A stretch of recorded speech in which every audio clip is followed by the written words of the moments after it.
So welcome to Kushtia. Kushtia কিন্তু আমার 32তম জেলা। তো এই হলো মাজার। তো পাশেই পার্কিং এর ব্যবস্থা আছে, তো পার্কিংটা আগে করে আসি।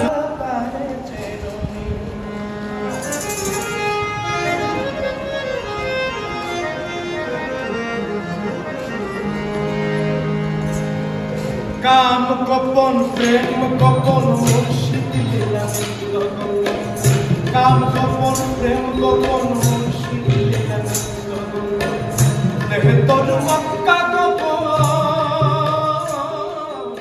কুষ্টিয়া জেলার কুমারখালী উপজেলার সেউরিয়া গ্রামে এই বাউল সম্রাট লালনের মাজার। এটা কিন্তু আসলে একদিনে হয় নাই। 1890 সালে যখন বাউল সম্রাট লালন মারা যায়, তখন তার ভক্তরা সবাই এখানে জড়ো হতে থাকে এবং একটা সময় যায় এই মাজারটা হয়।